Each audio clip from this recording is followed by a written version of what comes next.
là, toi! Bienvenue dans la Jasette du Barbu, édition 501! Et ça, c'est pas rien. En direction de la millième. Voilà, rien de moins.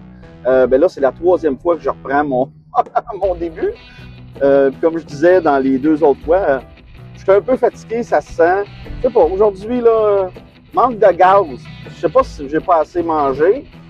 Ça doit être ça parce que j'ai mangé une soupe à midi, une soupe au poireau avec des fromages, des craquelins, mais je pense que c'était pas assez.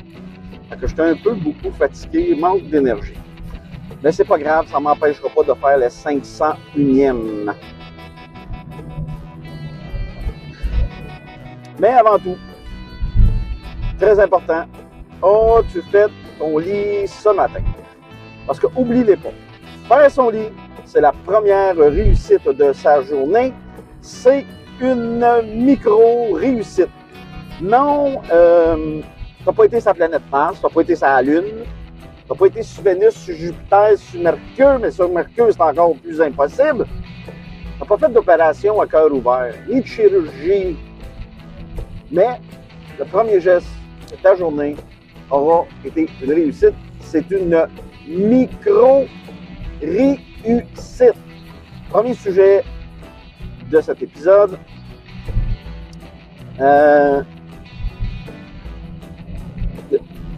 Les habitudes radiophoniques. Tant à la radio qu'au podcast, on tient des habitudes. Hein? C'est-à-dire, je m'explique. Écoute, je te dis ça parce que avant, j'étais un auditeur assidu de BPM Sport. Hey, j'écoutais la grille horaire du soir au matin. On commençait par le club avec Max Lalonde, après ça Tony, après ça Larac Gonzalez, après ça Martin Levin. Bon. Là, cette année, ben tu sais, la grille a complètement changé. Moi, là, tu vas rire, ça m'a déstabilisé. C'est vraiment des habitudes qu'on a, hein? Moi, ça a complètement changé mes habitudes, même à m'insulter, là, tu sais. Au quotidien, tu écoutes toujours les mêmes choses, puis ça devient comme un mantra. C'est pareil pour les podcasts.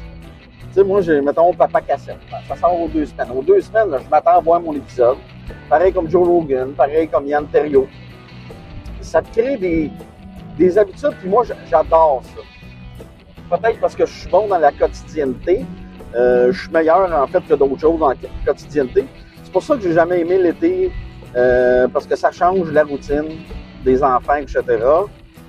Les vacances, j'aime ça, mais je veux dire, ça change la routine. C'est drôle à dire, hein? Mais c'est pareil, la radio. Puis, tout ça pour dire que c'est l'erreur que BPM Sport a faite. Ils ont changé la routine de leurs auditeurs. C'est pour ça qu'ils en ont perdu beaucoup. Tu ne changes pas drastiquement la routine de tes... Ben non. Parce que écouter la radio, c'est une habitude, c'est une routine. Il n'y a rien de plus vrai. Et puis,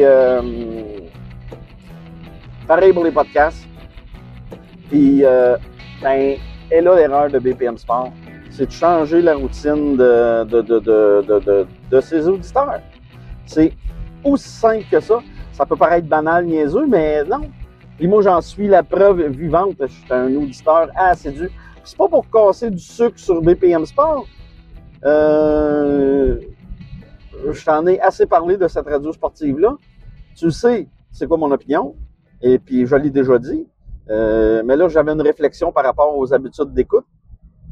Et c'est pour ça que les codes d'écoute de BPM Sport, ils n'en parleront pas, là. Tu vas voir, là, les radios, c'est comme ça. Puis c'est pas juste eux, là. Toutes les radios disent qu'ils sont les meilleurs dans un certain créneau. Cette année, eux autres, ils n'en parleront pas, là. Il n'y aura pas ils vont avoir des baisses, il n'y aura pas des hausses, là. Ben, c'est ça. Fait que créer des habitudes. Là, je suis en train d'en créer une avec le retour de Martin Lemay. À partir de 3 heures, je suis là depuis 7 épisodes. J'aime bien ça. Là, aujourd'hui, tu vois, un nouveau chroniqueur, collaborateur, appelons-le comme ça. JP Glaude, recruteur des Prédateurs de Nashville. Super bon, très intéressant. Ben, c'est un gars qu'on entendait à BPM des fois, avec Martin Lemay. Et puis là, ben, il est devenu officiellement collaborateur au retour de Martin Lemay. Puis j'en suis bien content. Fait que je jouais pas avec les habitudes radiophoniques. Et moi, ça me fait dire, moi, là, ça vient me parler. Ça me dit, mon barbu, j'ai perdu beaucoup d'écoute. Et j'ai perdu beaucoup de lecteurs. J'ai perdu beaucoup de Patreon. Parce que j'ai changé les habitudes. C'est pour ça que j'essaie de t'en faire une par jour, 5 jours semaine. Là, tu vas en voir aujourd'hui. Les Patreons, ils ont eu jusqu'à 499. Ils vont avoir la 500 ce soir. Les autres, ils vont avoir pas longtemps. Les Patreons depuis samedi, là, qui ont la 499. Les autres ont eu, les gens qui ne sont pas sur Patreon, hein, c'est-à-dire ils vont avoir la 499 ce soir à 7h. Les Patreons vont avoir la 500 ce soir. Là, je te mélange, c'est de la poutine de podcast, là, mais ouais, bref. Ouais, c'est ça. C'est de la poutine, on n'ira pas trop méta, puis non. Autre sujet. Tu dis que j'aimais Montréal. Ouais, j'aime Montréal. Beaucoup. D'un amour profond. J'aime Montréal parce que Montréal est cosmopolite. Tu sais, avec la job, je fais des livraisons, j'en ai fait avec China à l'époque. Puis j'ai aussi je le vois aussi dans mon quotidien. Montréal est de toutes sortes de langues, et de toutes sortes de couleurs, et de toutes sortes de cultures. Et c'est ce qui fait la beauté de Montréal. Montréal est anglophone, oui, est francophone. Montréal est franglais, oui. On a une culture vraiment particulière à Montréal comparée aux autres villes au Canada. C'est pas comparable. Il n'y a aucune comparaison. Mettons, là, on parle de parler. Là. Je veux pas faire du régionalisme, mais m'en faire pareil.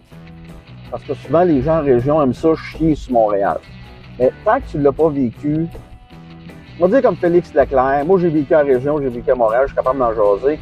On va dire comme Félix Leclerc. Avant de juger un homme, là, marche 100 km dans ses chaussures. Puis là, après, peut-être que... Là, après, tu vas pouvoir le juger. Bref. Mettons que tu vis en Beauce. Je t'annonce que c'est pas mal blanc francophone. C'est pas mal, là, je veux dire. Mais c'est ça. Tandis qu'à Montréal, t'as toutes les couleurs, t'as tous les langages, toutes les cultures, c'est intéressant. T'as des restaurants haïtiens, des restaurants africains, et évidemment de la bouffe française. Ça, c'est clair, net et précis. De la bouffe italienne, des bons restaurants italiens, des bons restaurants latinos. Montréal est une grande scène pour ça, gastronomique. Évidemment, on a notre propre bouffe gastronomique à nous, avec des produits de saison. Mais moi, c'est ça qui me fait triper de Montréal. Son côté cosmopolite. Je m'en vais à Montréal-Nord. Ben, je suis ailleurs. Complètement. Il y a des bons et des mauvais côtés à tout ça. Tu sais, Montréal n'est pas parfait. Montréal est loin d'être parfait. Je ne suis pas en train de te dire que c'est la ville idéale. Mais si tu aimes la bouffe, tu vas être servi à souhait à Montréal. Montréal, c'est, sur le plan canadien, c'est la capitale nationale de la gastronomie. Il n'y a pas de doute dans mon esprit. Puis même pas proche. Montréal est très, très, très particulier à ce niveau. Il y a des bons restaurants à Toronto, là, mais ça se compare pas. On a notre côté, tu sais, on a les deux, là. On vogue à travers plusieurs cultures, puis le côté français, classique français, ben, on a ce côté-là. On a le côté anglo-saxon aussi. qui vient se mélanger à tout ça, tu sais. Fait que ça fait qu'on a des grands chefs qui ont grandi ici, qui ont amené une saveur québécoise à tout ça. Ça devient une explosion de saveurs peu commune, hors de l'ordinaire. Absolument. Là, je rajoute même pas là-dedans la bouffe libanaise, qui aussi va amener ses textures et sa façon de faire. Donc, on est bien choyé à Montréal pour ça. Évidemment, comme je te dis, Montréal, c'est pas une ville parfaite. Moi, ça fait 4 ans que je vis ici, j'y travaille, j'ai fait des livraisons d'un bord, de l'autre de Montréal. Je connais Montréal maintenant, je connais ses quartiers. Il y a des beaux quartiers, comme il y a des quartiers un peu plus lugubres. Je veux dire, tu vas rester à Ville-Saint-Pierre, à côté de la Chine, tu vas t'ennuyer de ta mère, là, c'est top. À la Chine, tu vas dans le quartier de Doveport, t'aimeras pas ça. Mais, tu sais, MDG, c'est encore incroyable, Notre-Dame-de-Grâce, l'île des Sœurs, c'est comme si tu n'étais pas à Montréal. Mais en fait, pour moi, l'île des Sœurs, c'est pas Montréal. Verdun avec sa rue Wellington, qui était nommée plus belle rue au monde. Hein? Quand même, je pense pas que c'est la plus belle rue au monde, là. Mais je l'aime, ma Well. Bref, Montréal, je l'ai dans le cœur. Ouais, je l'ai dans le cœur. Là, tout ça pour te dire que les élections municipales s'en viennent. Puis pour moi, c'est les élections les plus importantes. Parce que là, tu as l'impression de voter pour quelque chose de tangible. C'est dans le municipal, c'est dans le quotidien, là. C'est pas comme à grandeur du pays, là. C'est moins ça, là. Quand même bien que ton député, tu le vois jamais. Tandis que la ville, tu peux. Il y a là quelque chose de. Il y a de la proximité. Ouais, c'est le bon mot que je voulais utiliser. Attends une minute, là. Je suis en train de regarder quelque chose. Bon. Great. Comme je te dis, il y a des bons côtés à Montréal, mais Montréal, c'est pas juste ça. Montréal aussi, c'est le massacre des dernières années par la mairesse Plante, qui heureusement prend sa retraite. Je suis bien content. J'ai hâte de voir ce qu'on va faire après ça. Ça va être dur de rattraper tout le désastre qu'elle a fait. Mettre des pistes cyclables par en bord de la ville, des rues entières où tu ne peux pas te stationner, comme si Montréal était à gérer ça comme si c'était un village. Montréal, c'est une métropole. C'est bien simple. Tu peux pas gérer ça comme si c'était un village. Elle voulait que ça soit vert partout. Hey, il n'y a personne qui est contre la vertu. Je suis pas contre la verdure, là. Hein? Mais à un moment donné, les estimes milieux humides, là, respirer par le nez, là. Montréal, c'est pas une CEPAC, tabarnak. Respire. Puis, je suis un gars de nature. Je viens d'un milieu rural. Je viens d'une petite ville qui s'appelle La Chute. J'ai vécu... fait que je suis né sur le bord de la rivière. J'ai vécu toute mon enfance sur le bord de la rivière. Je comprends, puis je sais tout ça. Maintenant, j'apprécie la ville. J'aime ça aussi, aller dans des chalets, faire des escapades. J'adore ça. Tu sais? Mais à un moment donné, il ne faut pas exagérer. Il ne faut pas dénaturer, hein? Je prends le mot, là, si tu comprends bien, là, je suis sarcastique. Il ne faut pas dénaturer une ville. Puis là, c'est ça qu'on a fait. Trop de pistes cyclables partout. Comme je te le dis, je ne suis pas contre la vertu. Mais à un moment donné, il y a des choses, là, qui font que tu ralentis une ville. Puis elle a ralenti notre ville. Mais big time. C'est un désastre. Pour faire place au Bixi. Encore là, bien correct les Bixi.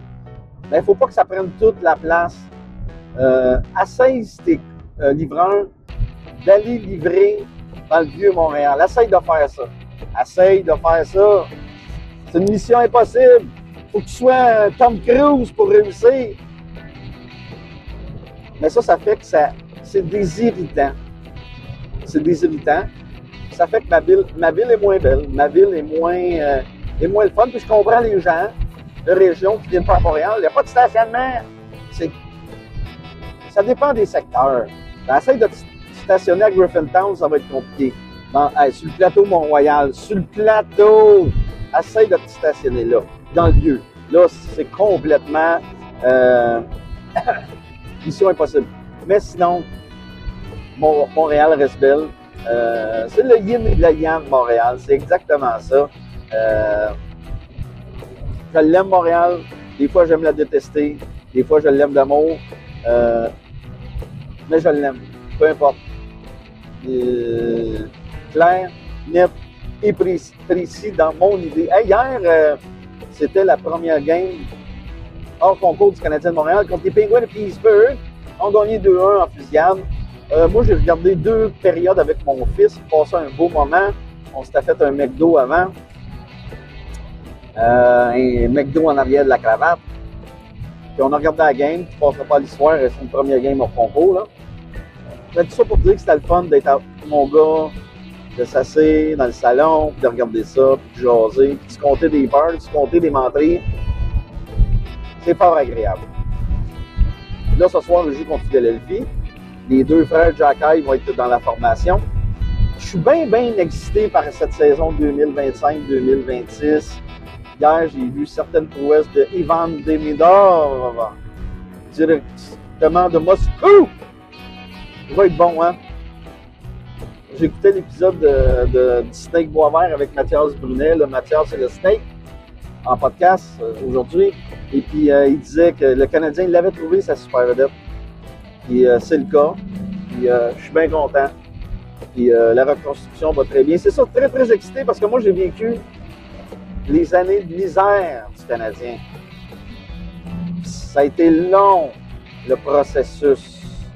Très long. On a vécu, on a mangé notre pain noir. Faute de pain, on a mangé de la galette. Mais là, on est en bonne main avec la direction. Gorton News. Hey, Saint-Louis, dire que j'ai déjà parlé de ces Gorton News comme d'un... c'est quel mot que j'ai utilisé? Un gentleman club, non? Bref, je me souviens plus, mais c'est comme si je disais que c'était une petite clique, ils engageaient juste dans leur petite clique, là. Je me souviens plus du mot, je l'ai perdu. Boy, je pensais pas de faire quasiment 20 minutes. Hey, ce soir, je devrais faire le unboxing de mon enseigne que j'ai reçue. Mais là, je chauffe du coq à l'âne. Je devrais pas faire ça. Ouais, c'est ça. Bien excité par la nouvelle saison du Canadien de Montréal. J'ai bien hâte de voir ce que ça va amener. Bien confiant. C'est sûr qu'en début de saison, en camp d'entraînement, tout le monde est beau, tout le monde est fin, tout le monde s'est bien entraîné, a perdu du gras, a gagné des muscles. Tout le monde est prêt à travers la Ligue nationale. Mais c'est sûr qu'il y a des jeunes qui ont leur preuve à faire pendant le camp d'entraînement. Pas les vétérans. Mais je te donne un exemple. Un gars comme Josh Roy, il a besoin de se prouver, tu sais. Un gars comme Florian Jacky, faut qu'il démontre de quoi là, s'il veut rester. Il a eu une belle saison, lui, au-delà des attentes. 27 buts, 178 minutes de punition. Il est capable de jeter les mitaines. Ben c'est ça, tu sais, il y a des petites guerres intéressantes cette année pour certains postes. C'est ça qu'il faut regarder pendant le camp d'entraînement. Mais faut pas se monter à la tête avec... ça reste un camp d'entraînement là, avec un mix de jeunes, de vétérans de la Ligue américaine, de pros. Faut en prendre puis en laisser du camp d'entraînement. Mais c'est toujours intéressant parce que c'est le début de la saison. Puis on s'est ennuyé. Puis là, c'est encore plus le fun parce que on a un beau club. C'est très... Je suis vraiment excité de tout ça. J'ai vraiment hâte. Vraiment hâte au début de saison. Puis on suit ça. Fait que je t'en parle du hockey, mais pas trop parce que on est tellement bombardé de hockey quand ça commence à Montréal, tellement bombardé. Fait que je veux pas trop à mettre mon grain de sel. Puis non. Je suis vraiment juste un amateur, moi, puis un fan, un partisan, tu sais. Je suis pas un expert.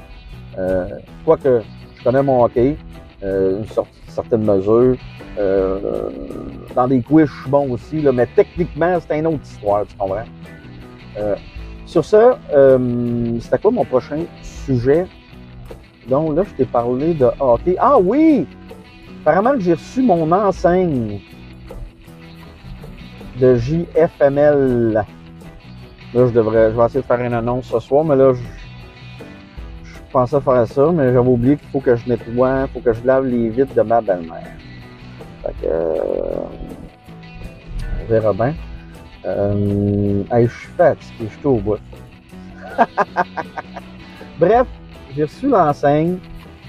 Ce soir, j'aimerais ça faire un unboxing. Fait que tu vas voir passer ça au cours des prochains jours.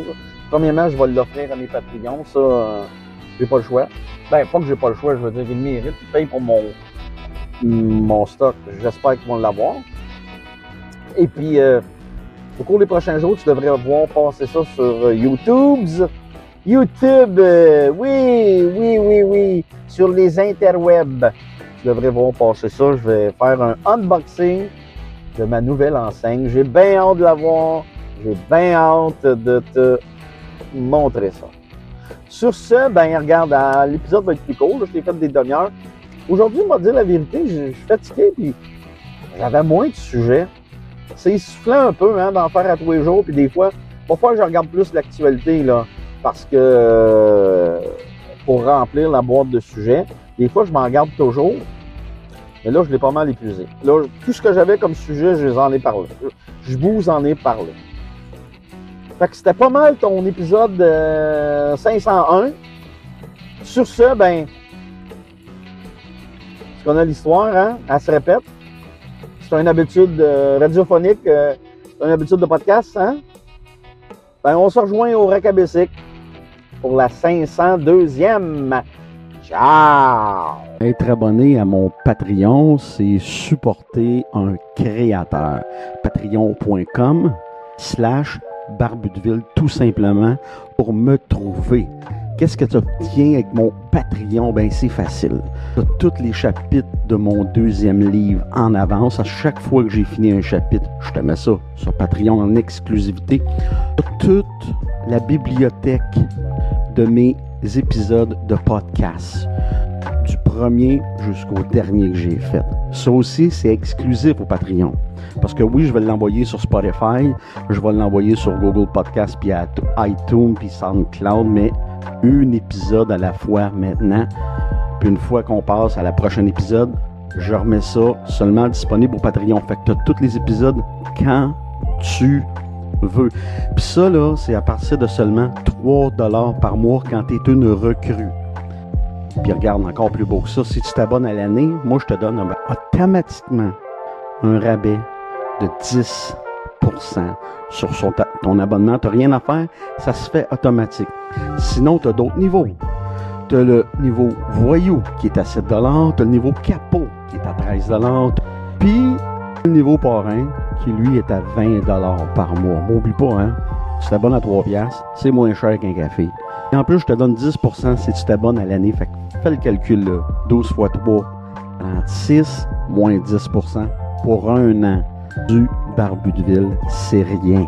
C'est absolument rien. C'est un deal. Fait que, arrête d'hésiter. Abonne-toi.